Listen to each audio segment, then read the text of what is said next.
5월 임시국회 마지막 날인 오늘 본회의 개최마저도 불투명해지고 있습니다. 여야의 공무원연금 개혁안 협상이 세월호 특별법 시행령에 발목이 잡히면서 막판 진통을 겪고 있기 때문인데요. 여야 원내 지도부는 오늘 오전에 다시 만났지만 이견을 좁히지 못했고 협상은 결국 결렬됐습니다. 네, 국회로 가보겠습니다. 이승현 기자. 네, 국회 나와 있습니다. 예. 자, 어젯밤 늦게까지 협상을 벌이다 결렬이 됐고 또 오전에 원내 지도부가 다시 만났는데 다시 협상이 성과 없이 끝났군요. 네, 그렇습니다. 어제에 이어서 여야 원내수석 부대표는 오늘 오전 10시 반에 다시 만나서 담판에 나섰지만 1시간도 채 되지 않아서 협상은 불발로 끝났습니다. 새정치민주연합 이춘석 원내수석 부대표는 협상장을 나서면서 여당 농해수위 간사 이야기를 들어봤지만 시행령 논의와 관련해서는 진전을 찾지 못했다고 말했습니다. 여당 농해수위 간사인 안효대 의원은 시행령 개정은 차치하고 세월호법 자체가 문제가 있어 법 자체를 고쳐야 한다는 취지로 말한 것으로 전해졌습니다.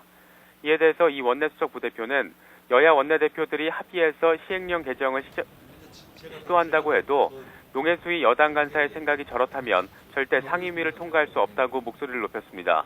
그러면서 시행령 논의에 진전이 없으면 오늘 국회 본회의를 여는 것 자체에도 동의할 수 없다며 공세를 이어갔습니다. 하지만 여당은 야당이 일방적으로 결렬 선언을 한 것이라며 아직 협상 타결의 여지를 남겼습니다. 새누리당 조혜진 원내수석 부대표는 기자들을 만난 자리에서 공무원 연금법 처리를 위해 야당에 협력하고 도움될 것을 찾아보고 있는데 야당이 가능하지 않은 것을 요구하는 것이 문제라고 받아쳤습니다. 그러면서 특별조사위의 전체가 민간인이 해야 한다는 논리는 사리에 맞지 않는 만큼 조사 일과장을 민간인이 맡아야 한다는 요구는 받아주기 어렵다는 기존 입장을 거듭 강조했습니다. 여야 원내 지도부가 오후에 다시 만나서 협상을 이어갈지 여부는 아직 불투명한 상황입니다.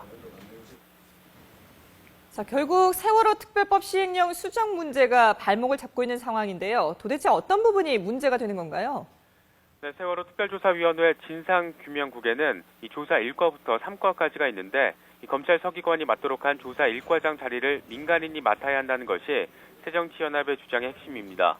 이 조사 1과의 진상규명과 관련한 실질적 권한이 몰려있는 만큼 실무 책임자 자리에 공무원이 앉아서는 이 진상규명을 제대로 할 수 없다는 겁니다. 하지만 새누리당은 정부의 고유 권한인 시행령 수정을 국회 차원에서 강제할 수 없다는 점을 들어서 난색을 보였습니다.